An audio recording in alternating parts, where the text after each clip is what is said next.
Hey, hey, single moms. Hey, hey. Hashtag single moms level up. Hey, we got another late post, y'all. Another late post. So, I guess it's just that time of year. That time of year for late post, but I didn't want to leave y'all hanging because this is the summer podcast series. Sometimes that's just how it is as single moms. Things don't always go the way that we plan for it to go. And sometimes we just have to be flexible and work with whatever or however things turn out, just as long as we show up. And that's one thing as single moms that we learn being a single mom is we learn how to show up, regardless of the fact that we might be late. um, Regardless of the fact that we may be tired, regardless of the fact that, whatever may else be going on with us personally, we still show up. But that's also one of the things that we have to be aware of is that, hey, why am I late? Or why do things seem off? So all the things that I've talked about in the past 5 weeks, in regards to the focus, it's really a focus journal is what I do, and I focus on 5 areas of my life, and I've noticed that that has kept me focused by going to these 5 areas of my life, and plus on top of that doing some brain dumping, because us as single moms, we got so much running through our head about schedules and our schedule and the kids schedule and who's got a doctor's appointment, who's got football practice, who's got cheer practice. All that stuff is running through our head, and we're trying to just keep everything coordinated and going, and showing up and everything, and the plays and all that. And as school, excuse me, as school is about to start, I know things are probably getting a little crazy with a lot of single moms because school is getting ready to start. If you've got school age kids, of course, if the kids are in daycare, you didn't get no break. Really, you still had to go drop them off and everything so that you can go to work or school or whatever it is that you do during the day, while they're at daycare. You could be an entrepreneur, who knows, but one thing that I think single motherhood does is it trains us to have a CEO mindset. Whether that mindset is CEO in owning your own business, or CEO in elevating yourself wherever you work at, or for whoever you work for, you could still have a CEO mindset. And that means that we're able to make quick decisions, um, and accept, hey, if this decision wasn't correct, then we know how to redirect ourselves and self-correct, and go another way about it. And for sure, give yourselves and ourselves grace. And for sure, I'm talking to myself because this is so um not something that I do on a on a regular basis, but I know what it is. I'm a little tired, but I still want to show up, and I still want to do my best at whatever it is that I do. So, the past couple of Mondays, I've had some late posts, and that's part of single motherhood, Um, and motherhood doesn't always stop. It doesn't stop, once they turn 18, you still are a mom. And what if you're not married, you're still a single mom. And if you've maybe got grandkids, I've got two grandkids and I'm helping to raise them, and that's bringing up a whole lot of things from whole lot of emotions, and I'm gonna say emotions, but it's also sometimes a way of thinking that I had back then that I was like, but I know better now because I made it through it. So I have a something to hold on to and say, hey, if I made it through that last time, surely I can make it through this time. And I know a lot of that was the prayers that I was putting up, um, sending up and talking to God about the situations that I was going through. I was talking to him about everything. So, I know that he helped me through raising my kids, and now helping to raise my grandkids. That's some of that those things are coming up, and I'm having to actually look at them and wonder why, and examine them and see why I responded the way that I did at that time. And a lot of that was fear of making a mistake. It was fear of making a mistake. And I know every mother goes through that. Every parent probably goes through that, that raises their kids. If you have a fear, if you're not doing something um, correct, yeah, I'd say correctly. So if you're not doing something that that works, or something that works for your child, when you have grandkids, you realize how to parent better than you did before. But just, know this, that kids don't come with a manual, and it is straight up on the job training. And yes, we're gonna probably make some bad decisions, or make some mistakes, but mistakes are things that we learn from. We learn from our mistakes much more better than we learn from doing things correctly all the time. And we're human, so humans make mistakes, and we have to be okay with that and give ourselves grace and not beat ourselves over the head. Not just beat ourselves over the head for making a mistake or a wrong decision or whatever. Just prayerfully, it's not anything that anybody gets harmed in the process. But being responsible parents, that at times we have to make those decisions to do some things. Is like, well, that may not have been the best decision, but we know that now, and so now we'll make different choice. Should that come up again? And a lot of times the things that come up in raising kids come up often at different age ranges. Different age ranges, those things come up, and then when to say yes and when to say no. Um, and how to answer and have better wisdom about the decisions that you make as you raise your kids. So it's a learning process raising our kids, and that through that learning process, that's where we get the wisdom how to make correct decisions, good decisions. And just because we make a bad decision doesn't make us a bad person. The decision was just bad, and we can always change that or correct that decision at times. Sometimes you can't correct a decision. You just have to do better from then on and start where you are. And single motherhood teaches us that sometimes you just got to start where you are. Um, Also, some of the things that I didn't really go too in depth with, and the financial one, the financial area of our lives, that we need to focus on. There's some things that other things that we could do. I mentioned, putting, having a certain percentage of your check go direct deposited into a savings account, that you do not have an ATM card. I'm just going to say, I don't have a debit card, not an ATM card. I have an ATM card, but I don't have a debit card on my savings account, because I know for me, that's what I need to do. So I can't just, go anywhere and go spend this money. I have to go to the bank. And not only is it a bank, it's a credit union. So credit unions don't work everywhere all the time. Especially if it doesn't have, that Visa or MasterCard logo on it. And so for me, I did that on purpose because I was learning. And so that was what I needed, the boundary that I needed to put in place for myself. That was one of the things. And then a 401k, of course, if your company offers that, take advantage of that. And I had learned to go all the way up until they maxed, until whatever they match, whatever the company matches. But then recently I've learned something different, and I believe that it was through one of the financial people that I listen to, a podcast, or most of them are podcasts, or YouTube channels for financial advisors and people that have done some things, that they shared those things with us, with people.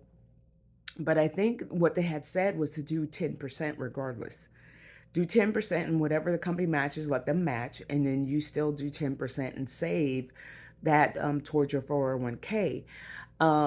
So that 401k, at times there's certain things that that you could take money out for from that 401k, but just know you're going to pay about 20% interest for borrowing it on your own money. And I know that sounds weird because I was so offended, when they told me that, because I knew I could do that, because I think the house I'm in now, I needed I pulled money out so that I could do the down payment, and that's one of the things that they accept.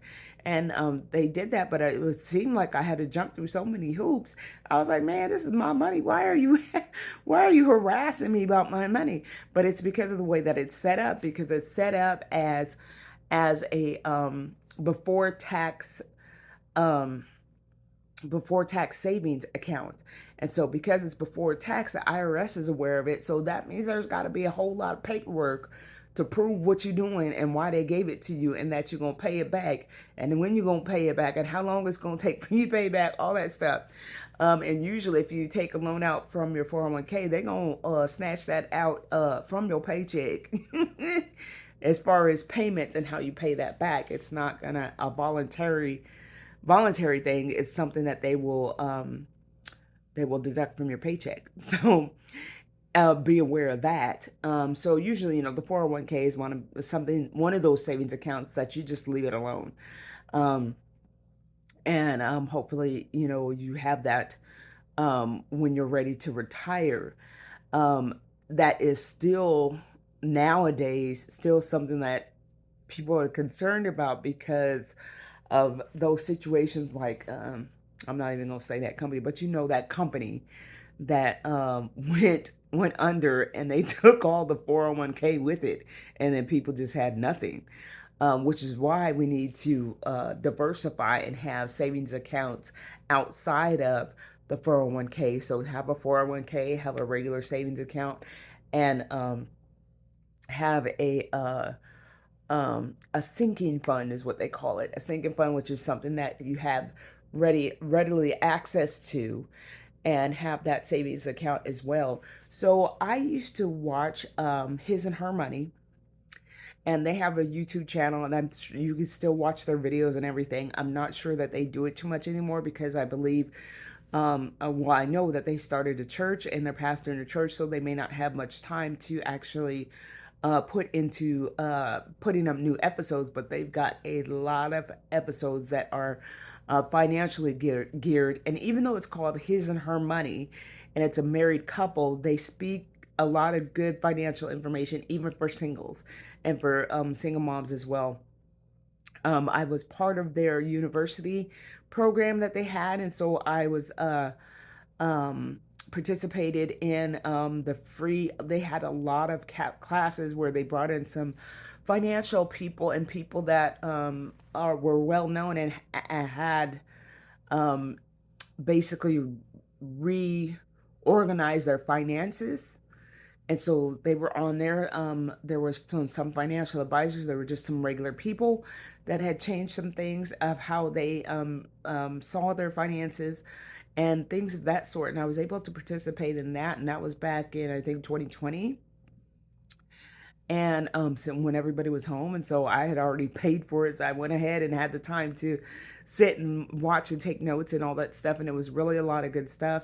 I found out that when they say pay yourself first, that doesn't mean pay myself so I could spend that money. Pay yourself means save for yourself in the future. That's what pay yourself means, to save for yourself in the future. And then you have a separate account that is a sinking fund, or one that is a savings account that you have access to for emergencies. So there's an emergency account, and then you have a savings account that you don't touch. Then you have your 401k. Then you could also do individual retirement accounts. And this is all diversifying your money and having it in different things and different places, so that you can have something to live off of when you retire. So a lot of people don't have that. Um, um, I had only recently started doing 401k. I think Oh, I can't say that was recently because that was when it was, because I didn't know how it worked. I didn't know what to put in and how much to put in. And nobody was really advising me. My mom, I think, was just figuring all that stuff out. So she told me that all I had to do was read.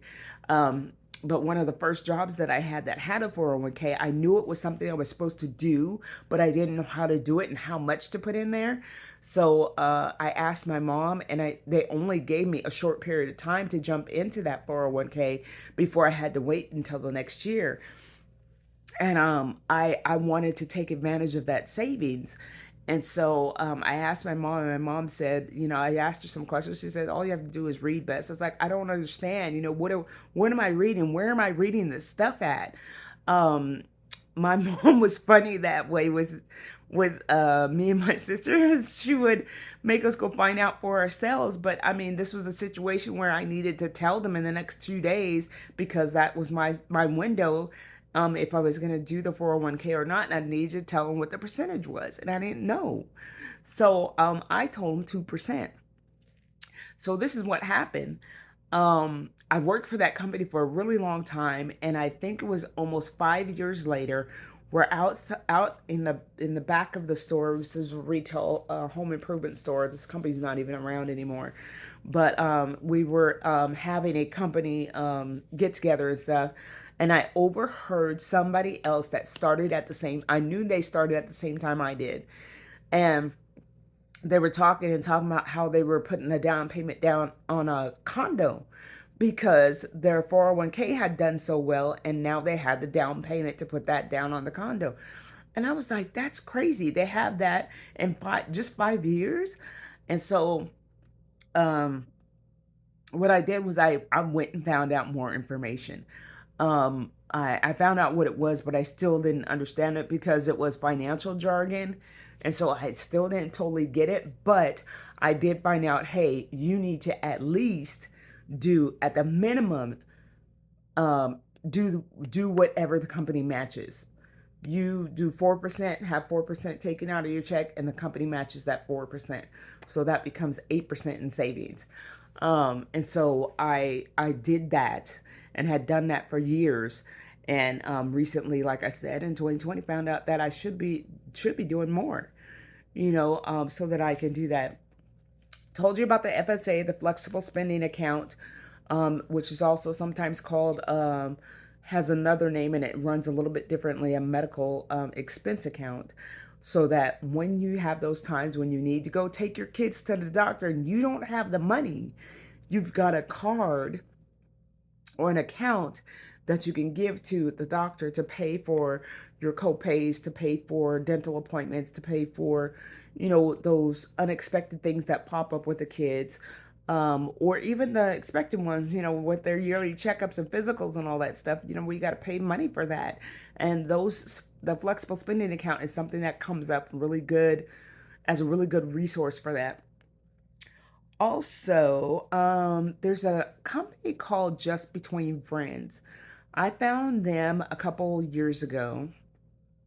Yeah, I found them a couple years ago, and it's a consignment sale. So basically, it's gently used stuff. Nothing's going to be stained, and a lot of it is brand new. But this is like the biggest, huge garage sale that happens, and it's not a garage sale, but that's the best way that I can describe it. It's usually in a tent or in some type of building, but it is gigantic. I mean, gigantic. Wherever they go, it's big. You could also sell, your gently used stuff, your kids' things there on consignment. Because so consignment means that you could sell it, give it to them to sell, or you can go there and sell it with them. Um, and sit at the booth or sit and sell with them.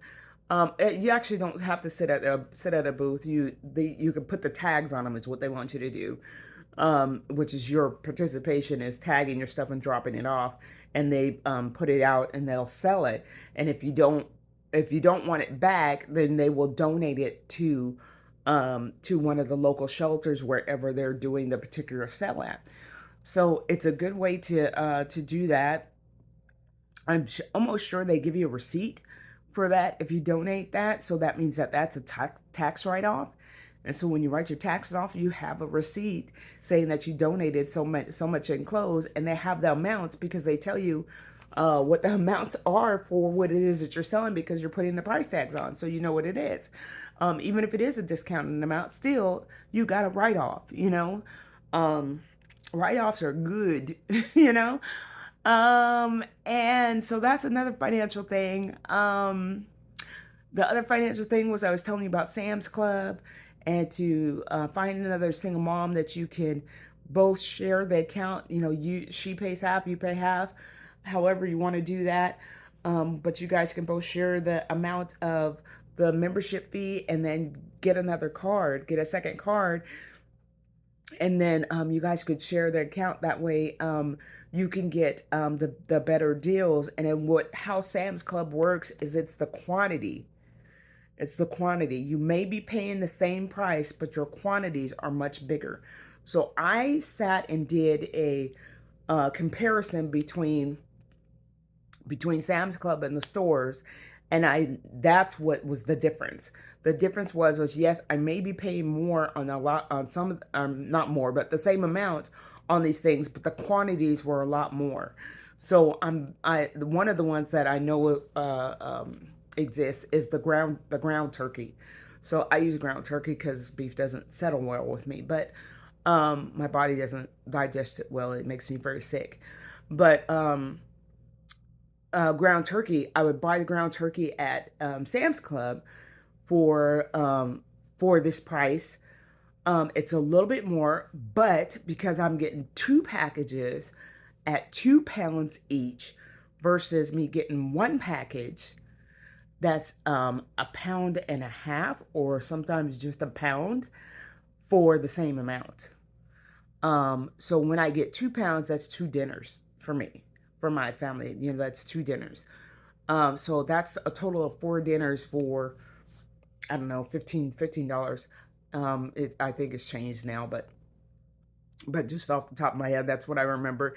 So $15 for that, but I can go into the grocery store and get one for a certain amount, but it lasts longer. I've got four meals out of that, and I don't have to go back to the grocery store. So I don't know if you know this, and maybe they might get mad, I don't know. But the way grocery stores work is that they want you to just buy individual stuff so that you got to come back to the store. Because if you come back to the store, you're going to want to buy some other things. You're not just going to go in and get one thing and come back out.